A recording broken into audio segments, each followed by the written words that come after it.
At the Sunday family dinner, my son looked straight at me and said, "You're nothing but a freeloader." For a moment, I thought I had misunderstood him.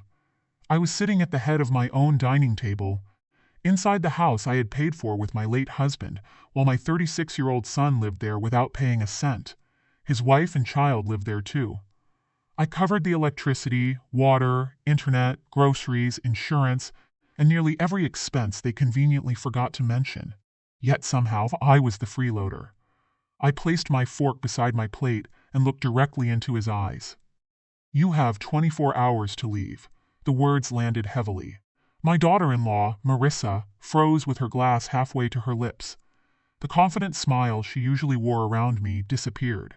Beside her, my 9-year-old grandson Oliver lowered his eyes toward his dinner.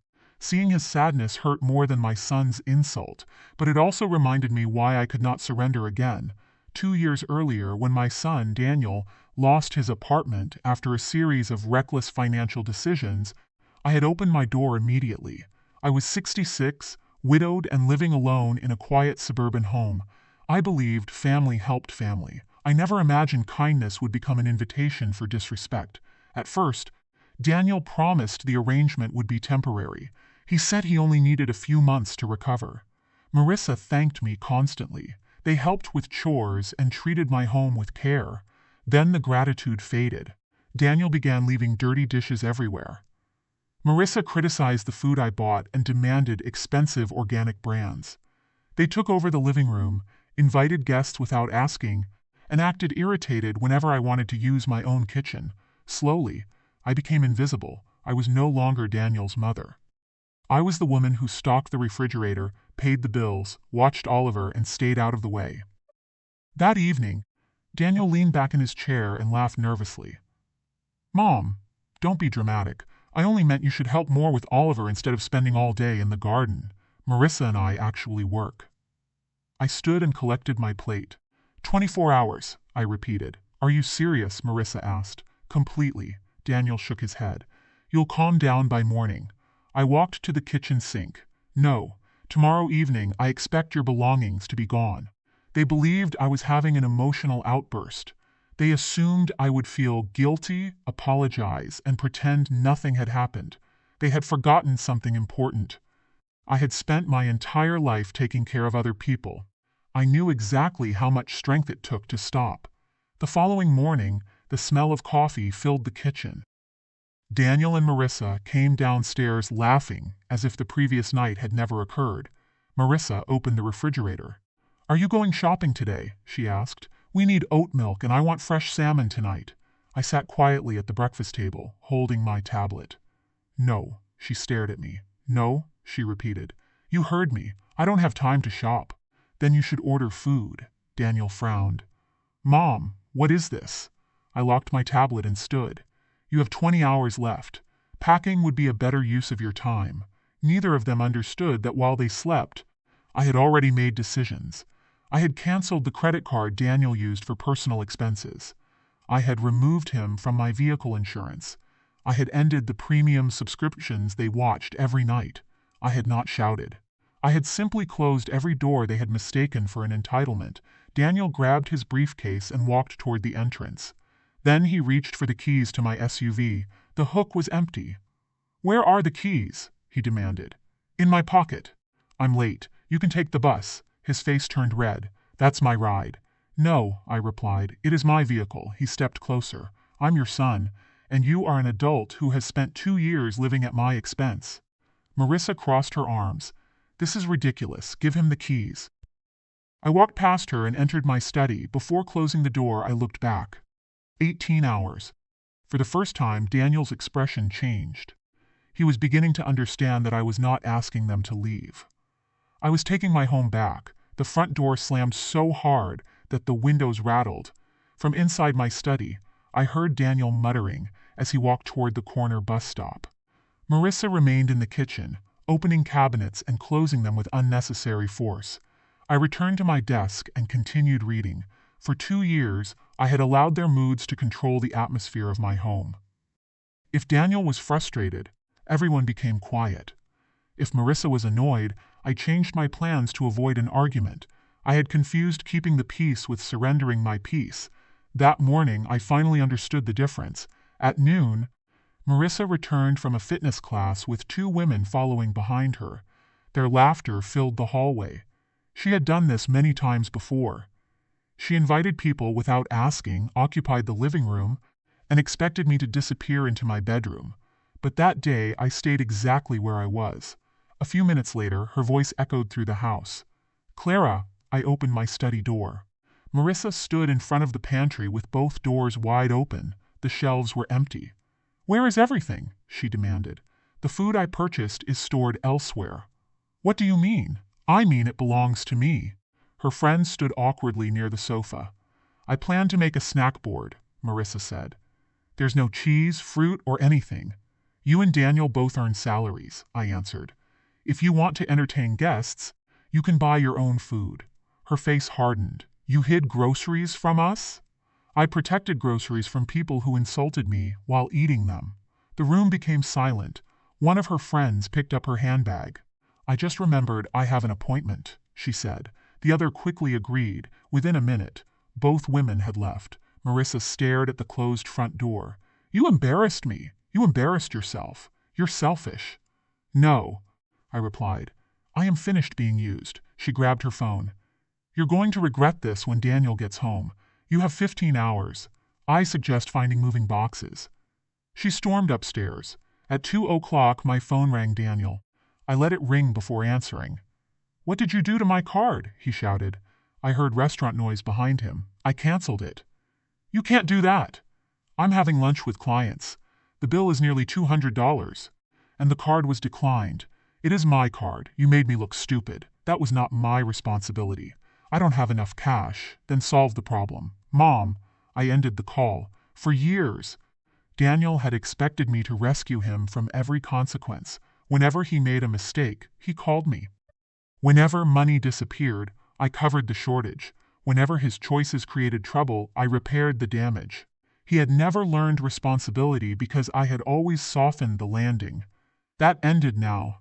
I went to the garage and pulled out the cardboard boxes I had saved from deliveries. During the previous months, I had flattened them and stacked them beside an old cabinet. I carried them upstairs one at a time. Then I placed 20 empty boxes outside Daniel and Marissa's bedroom. I did not pack for them. I did not touch their belongings. I simply gave them what they needed to leave. By 6 that evening, the front door opened. Daniel and Marissa entered together. Their faces looked exhausted. Then they saw the boxes. Neither laughed. Neither made a sarcastic remark. They found me sitting at the dining table, reading a novel. Daniel walked toward me and placed both hands on the table. "Enough," he said. "You've punished us. You canceled the card, took away the food, and humiliated Marissa. Now remove those boxes." I closed my book. "This is my house too," he continued. "I'm your son. I grew up here." I opened a folder beside me and removed one document. Then I slid it across the table. "Read it." Daniel looked down. Marissa leaned over his shoulder. It was the property deed. I pointed to the ownership line. "Clara Bennett, sole owner." Daniel swallowed. "You didn't grow up here," I said. "Your father and I bought this house 12 years ago, when you already had your own apartment. But I'm family. Family does not mean unlimited access to my money, home, and patience." His voice became quieter. "You can't throw us outside. I gave you 24 hours. Marissa suddenly smiled. It was not a kind smile. "You're forgetting someone," she said. I knew exactly what she meant. They were about to use Oliver against me, and they believed my love for my grandson would force me to surrender. But they had misunderstood my love. I would always protect Oliver. That did not mean I would protect his parents from the consequences of their choices. Marissa folded her arms and looked at me with a sudden confidence. "You're forgetting someone," she said. Daniel remained beside the table, watching me carefully. They both knew where my weakness was. Oliver, my grandson, had been the brightest part of my life since the day he was born. I had held him through fevers, attended his school performances, helped him learn to ride a bicycle, and listened patiently whenever he wanted to explain a new game. They believed I would accept any amount of disrespect to keep him close. They were wrong. A few seconds later, small footsteps sounded on the stairs. Oliver appeared in the hallway wearing blue pajamas and holding his stuffed fox against his chest. His eyes moved from his parents to me. "Why are you fighting?" he asked. Marissa immediately turned toward him. "Your grandmother wants us to leave," she said. "She doesn't care where we go." "Marissa," I said sharply. She stopped. I walked toward Oliver and knelt until we were at the same height. "Look at me, sweetheart." He tightened his arms around the fox. "This house will always be a safe place for you," I told him. "Your room is still your room. You can visit whenever you want, and I will always be your grandmother. Even if Mom and Dad leave, especially then." His expression softened. "But why do they have to go?" "Sometimes adults forget that homes need rules," I explained. "Your parents need their own place and their own responsibilities. Did I do something wrong?" "No," I answered immediately. "You did nothing wrong." I brushed his hair away from his forehead. "This is not because of you." Oliver stepped forward and wrapped his arms around my neck. I hugged him tightly. Behind us, the room was silent. Daniel and Marissa had expected tears, guilt, and panic. Instead, I had spoken honestly without placing their problems on a child. When Oliver pulled away, I held his hand and walked with him toward the kitchen. 9 hours, I announced. That night, the house changed. The upstairs hallway filled with the sound of drawers opening, tape tearing, and boxes scraping across the floor. Daniel and Marissa argued behind their bedroom door. At first, Daniel insisted that I would change my mind. "She'll never actually lock us out," he said. Marissa disagreed. "She canceled your card and took the car. She's serious." I sat downstairs with a cup of tea. For the first time in years, I did not feel responsible for fixing the tension around me. Their panic belonged to them. At 7 in the morning, I prepared breakfast for myself and Oliver. Daniel came downstairs wearing yesterday's clothes. "We need more time," he said. "You had a full day." "We haven't found an apartment. That is unfortunate. You expect us to take Oliver to a hotel?" "I expect you to make responsible arrangements for your family." He stared at me. "You really don't care." I placed my cup on the table. "I care enough to stop enabling you." He laughed bitterly. "Everything is about money to you." "No, this is about respect." Marissa entered carrying several bags. "We booked a hotel for 3 nights, she said. "After that, we don't know." "You both have jobs," I replied. "You can find a rental." She looked around the kitchen. "You're enjoying this." "No." That answer surprised her. "I am not enjoying your struggle," I continued. "I am relieved that I no longer have to sacrifice myself to prevent it." At exactly 8 o'clock, the doorbell rang. Daniel looked toward the entrance. "Who is that?" I stood. "You'll see." When I opened the door, a locksmith stood outside with a toolbox. "Good morning, Mrs. Bennett," he said. "I'm here to replace the locks." "Come in." Daniel dropped the suitcase he had been carrying. "What are you doing? The locks will be changed by 10.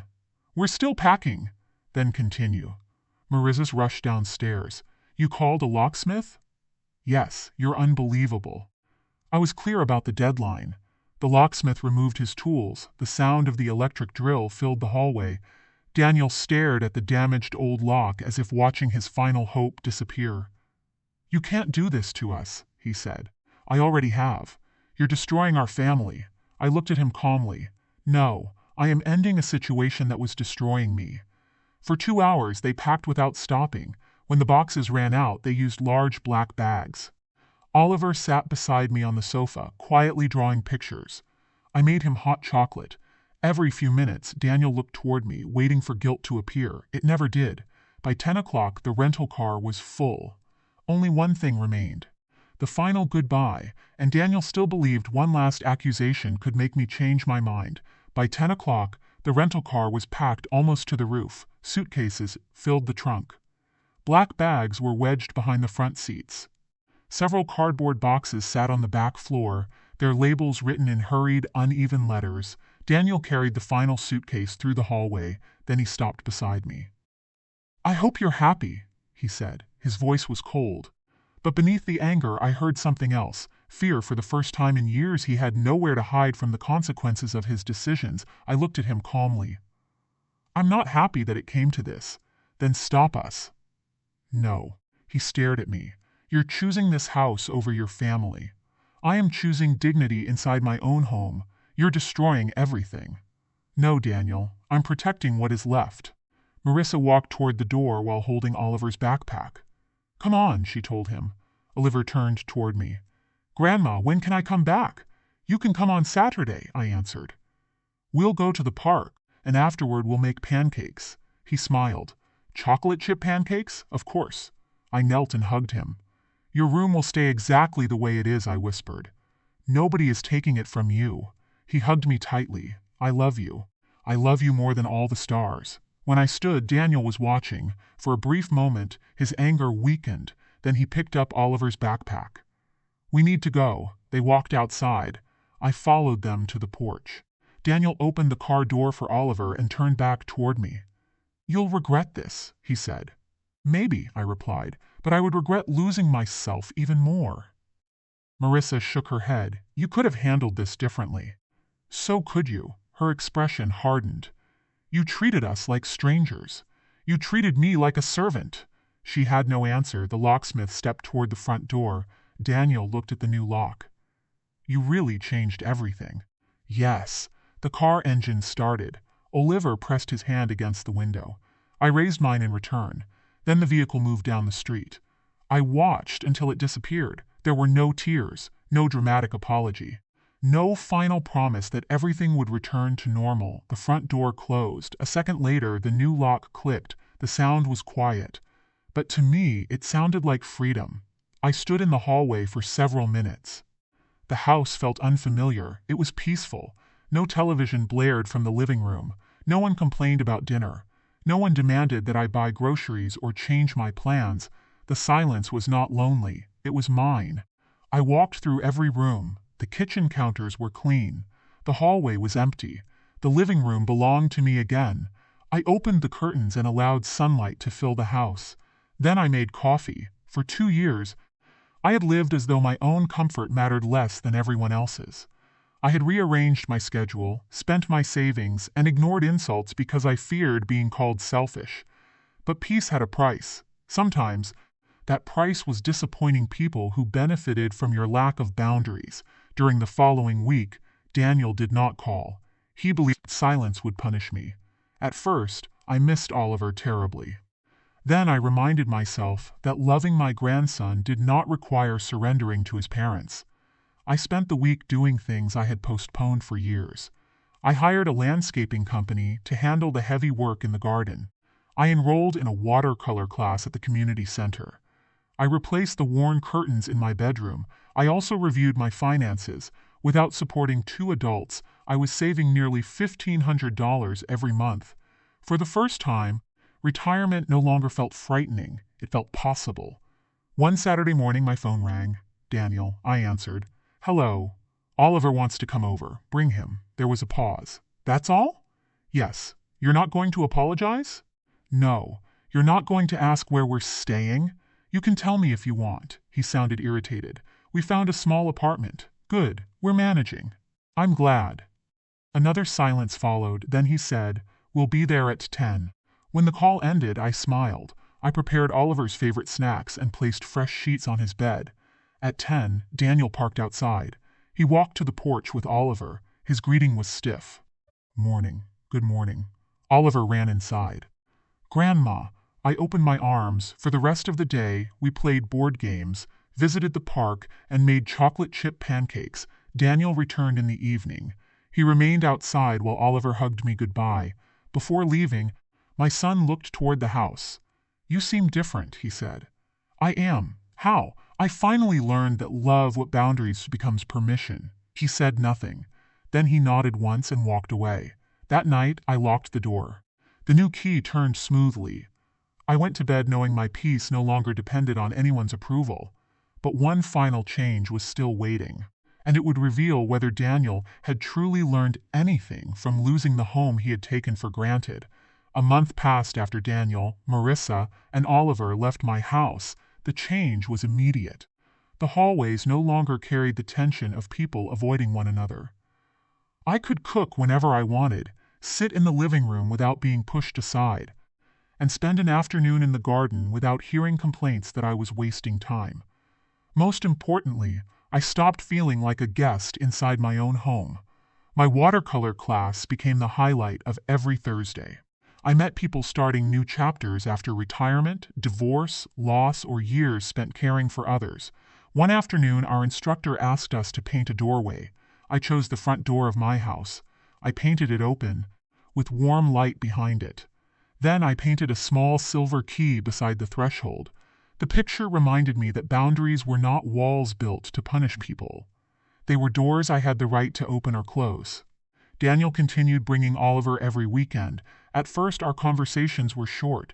Morning, morning. I'll return at 6, fine. But slowly, something changed. One Saturday, Daniel remained on the porch after Oliver ran inside. Can we talk? He asked. I nodded. We sat on the wooden bench near the front door. For several seconds, he stared at the garden. Things are harder than I expected, he admitted. I know. The apartment is small. The bills add up quickly. That is what independence feels like. He gave a tired laugh. I guess I never understood how much you paid for us. You did not want to understand. He looked down. That's fair. I waited, then he continued. I was angry because I felt embarrassed. I lost money, sold my car, and couldn't keep the apartment. Living here made me feel like a failure. You could have told me that. Instead, I blamed you. Yes. I called you a freeloader because I hated needing you. The honesty surprised me. I did not excuse him, but I listened. I was wrong, he said. I treated your help like it was owed to me. You did. I'm sorry, Mom. For a moment, neither of us spoke. An apology did not erase 2 years. It did not repay the money or remove every hurtful memory, but it was a beginning. I accept your apology, I said. Trust will take time. I understand. Respect is not something you promise once, it is something you practice. He nodded. After that day, Daniel changed in small ways. He began arriving on time. He brought Oliver's school supplies without expecting me to buy them. Sometimes he asked before entering instead of walking through the door as though he owned the place. Marissa remained distant, but she stopped making demands. That was enough for now. My relationship with Oliver became stronger. When he visited, we painted, baked, read stories, and explored the park. He never heard me insult his parents. I refused to make him choose between the people he loved. One evening, he looked around the living room. Grandma, are you lonely? I thought carefully. Sometimes, I said, but being peaceful is different from being lonely. What's peaceful? It means your heart is not always afraid of the next argument. He considered that. Are you peaceful now? Yes. He smiled. Me too. That answer meant more than he knew. Months later, Daniel called with unexpected news. He had paid off one of his debts. I'm trying to fix everything, he said. Keep going. I will. He paused. Thank you for not giving up on me. I did not give up on you, I replied. I stopped carrying you. There was a difference. I had learned that love was not endless sacrifice. A mother could care deeply and still say no. She could protect her family without allowing them to destroy her peace. The day I gave Daniel 24 hours to leave was not the day I lost my family. It was the day we stopped pretending. They faced responsibilities they had avoided. I reclaimed the dignity I had abandoned. Oliver learned that adults could set rules without withdrawing love. Every night, I locked my front door with my silver key. I no longer felt guilty. I felt safe. And whenever I looked at the watercolor painting above my desk, I remembered the lesson hidden inside it. A home should be a place where love lives. But love cannot survive where respect is treated as optional.